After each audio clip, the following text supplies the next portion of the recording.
السلام عليكم أبطال تالتة ثانوي، عاملين إيه؟ يا رب تكونوا في أحسن حال. خدنا في الدرس الأول محاولات فرنسا للاستيلاء على مصر، وكمان عرفنا أسباب مجيء الحملة الفرنسية وأحوال مصر قبل الحملة الفرنسية، ووقفنا عند حركة علي بيك الكبير ومحاولة استقلاله بحكم مصر. ولو ما شفتش الدرس الأول هسيب لك الرابط بتاعه في الوصف تحت الفيديو. والنهاردة إن شاء الله هناخد نزول الحملة الفرنسية. لما جاءت الحملة الفرنسية كانت مصر تحت حكم ثنائي، يعني اتنين من المماليك بيحكموا مصر، واحد اسمه مراد بيك والتاني اسمه ابراهيم بيك. ازاي يعني يا مستر كل واحد بيحكم حتة؟ لا طبعا، كان مراد بيك معاه شؤون الجيش وابراهيم بيك معاه الشؤون الادارية، يعني مقسمين الدنيا مع بعض. بس برضه كان في نزاع بين المماليك، وقائد الحملة الفرنسية اللي هو نابليون بونابرت كان عارف طبعا اللي بيحصل في مصر، وعارف النزاع اللي بين المماليك لدرجة انهم مش فاضيين لتأمين حدود البلاد، فقال ده احسن وقت نقدر نروح على مصر ونحتلها. حدود مصر غير مؤمنة والدولة العثمانية ضعيفة، يبقى هخاف من ايه؟ أنا هخاف من إيه؟ اقول لك انا، نابليون هيخاف من ايه؟ من انجلترا طبعا، عدو فرنسا الاول. لو عرفت انجلترا ان فرنسا في طريقها لمصر مش هتخليها تقدر توصل هناك، لان الاسطول الانجليزي قوي جدا ويقدر يوقف فرنسا. علشان كده نابليون اتحرك سرا، في السر يعني ما كانش حد عارف انه رايح على مصر. اتحرك من عند ميناء اسمه ميناء طولون، وما راحش على مصر على طول، راح الاول على جزيرة مالطا، ومن جزيرة مالطا الى جزيرة كرييت، ومن جزيرة كرييت لمصر. طب ليه نابليون لف اللفة دي وما راحش على مصر على طول؟ لانه كان طالع سرا زي ما لسه قايلين، فعايز يوهم الناس انه مش رايح لمصر اصلا. حتى الجيش بتاعه ما كانش يعرف انه رايح لمصر، اللي يعرف بس هو وبعض القادة المقربين منه. قائد الحملة الفرنسية اللي هو نابليون بونابرت كان عمال يفكر وهو في الطريق ازاي اثبت حكم فرنسا في مصر، وازاي اخلي المصريين مبسوطين ويرحبوا بالجيش الفرنسي. ووصل بعد تفكير عميق لحاجتين لازم يعملهم. اول حاجة يرضي الدولة العثمانية على قد ما يقدر، يجاملهم ويبعت لهم هدايا ويعمل لهم مصالح، المهم يخلي الدولة العثمانية ترضى عنه بأي شكل. وتاني حاجة يكسب الشعب المصري في صفه. طيب دي هتعملها ازاي يا نابليون؟ قال انا لازم اقنع الشعب المصري ان انا جاي لمصلحتهم، انا جاي مش عشان احارب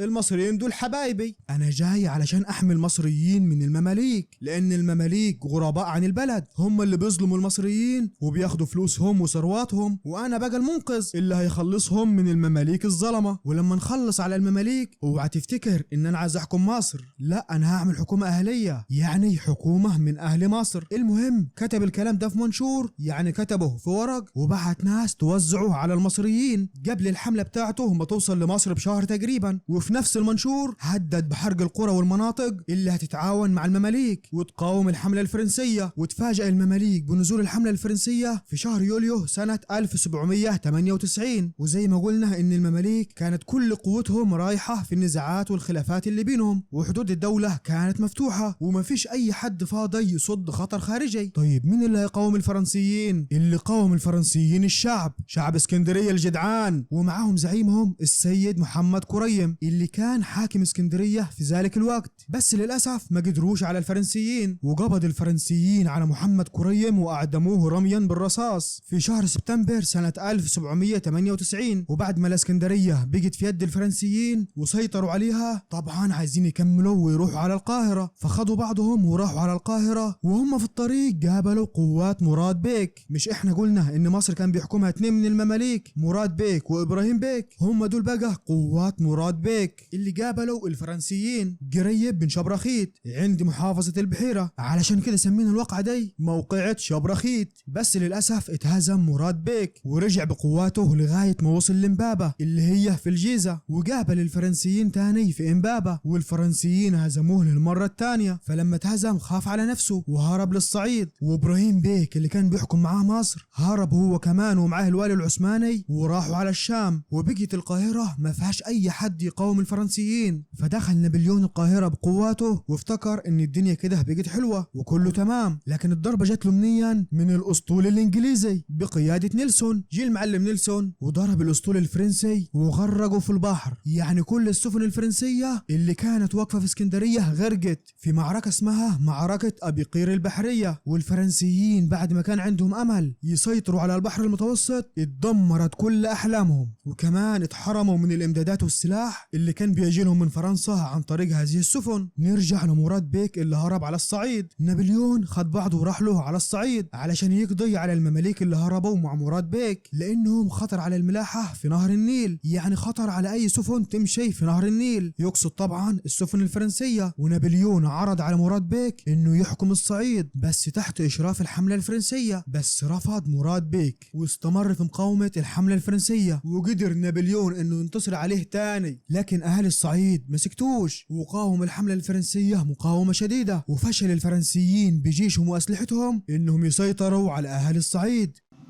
لما كانت حياتنا متعلقة بشعرة وبيننا وبين الموت خطوة واحدة ما خفناش، هجمنا بصدورنا، حاربنا عدونا. ليه؟ لأننا كنا رجالة وكنا واقفين وقفة رجالة.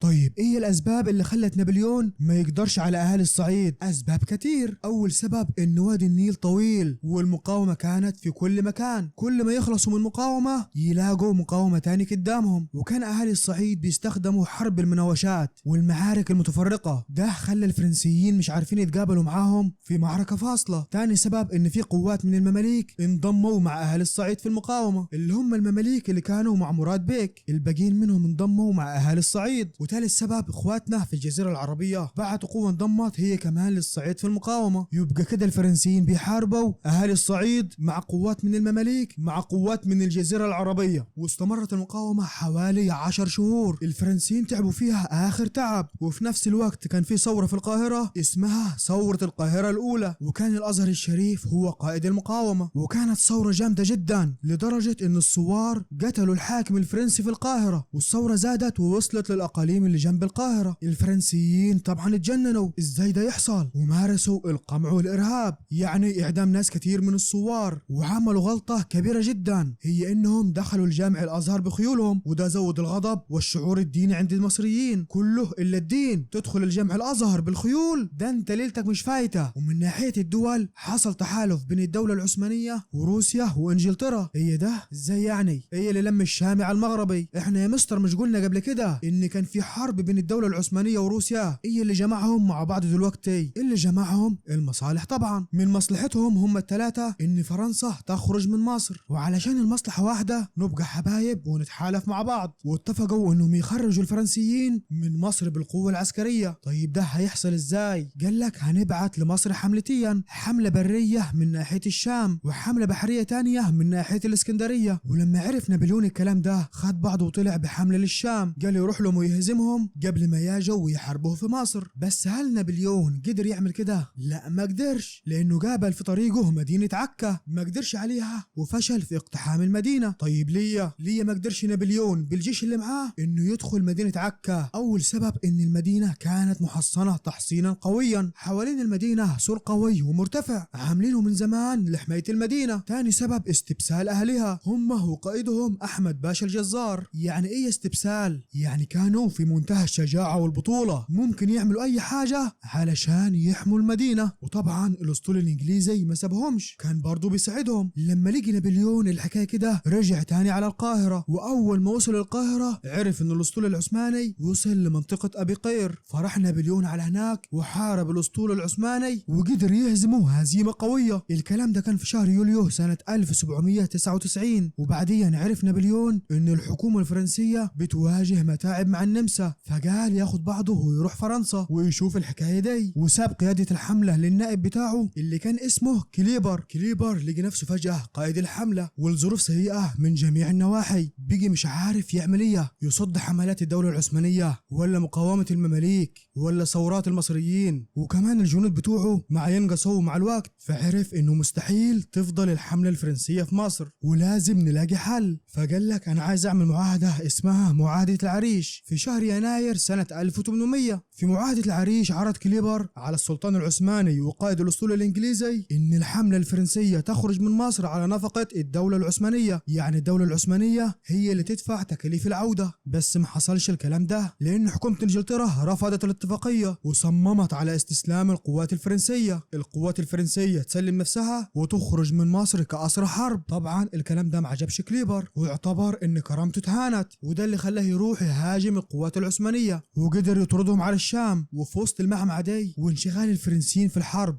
مع الإنجليز انتهز المصريين الموقف وعملوا ثورة القاهرة الثانية وهاجموا معسكرات الفرنسيين. وطبعا الفرنسيين حاولوا يخمدوا الثورة، يعني يسيطروا عليها بأي طريقة، وقدروا فعلا يخمدوا الثورة في الوجه البحري. أما في الصعيد كان مين اللي هناك؟ أيوه افتكر معايا، كان مراد بيك. مراد بيك اللي رفض من نابليون إنه يحكم الصعيد تحت إشراف الفرنسيين، بس المرة دي يوافق. اتفق مع كليبر إنه يوقف ثورة الصعيد مقابل حكمه لها. يبقى كده كليبر قدر يوقف الثورة في الوجه البحري بالقوة ويوقف الثورة في الصعيد بالاتفاق مع مراد بيك. وفي يوم من الأيام كان كليبر في الحديقة جوا قصره هو وكبير المهندسين، وقدر شاب سوري إنه يدخل القصر وطلع الخنجر بتاعه وقتل كليبر. تخيل قدر يقتله جوا قصره. الشاب ده اسمه سليمان الحلبي، واسمه الحلبي لأنه من مدينة حلب في سوريا. الكلام ده كان في شهر يونيو سنة 1800. وبعد مقتل كليبر كان لازم حد يمسك مكانه. طيب مين اللي يمسك مكانه؟ وقع الاختيار على واحد اسمه مينو. مينو هو قائد الحملة بعد كليبر. الراجل ده كان له تفكير مختلف عن كليبر تماما. كليبر كان عايز يرحل عن مصر لأنه شاف إن الحملة بتهددها مخاطر كتير، لكن مينو كان شايف إنه لازم يحقق هدف فرنسا ويخلي مصر مستعمرة فرنسية. وبدأ فعلا في وضع خطة للإصلاح الزراعة والصناعة والتجارة والصحة والقضاء. بس انجلترا ما سكتتش وبعتت اسطول جديد على ابي قير في اسكندرية، وانضم ليهم الجيش العثماني وبعض زعماء المماليك، يعني الانجليز مع العثمانيين مع المماليك. وفعلا قدروا يدخلوا القاهرة ويخلوا فرنسا تستسلم وترحل عن مصر في 18 سبتمبر سنة 1801. وبكده يا ابطال يبقى خلصنا الدرس الثاني من الوحدة الاولى. وعلشان الفيديو المرة اللي فاتت كان طويل فاحنا قررنا اننا نعمل فيديوهات الأسئلة لوحديها بعيد عن الشرح. فما تنسوش يا أبطال تشتركوا في القناة وكمان تفعلوا زر الجرس علشان توصلكم فيديوهاتنا أول بأول. وأشوفكم على خير والسلام عليكم.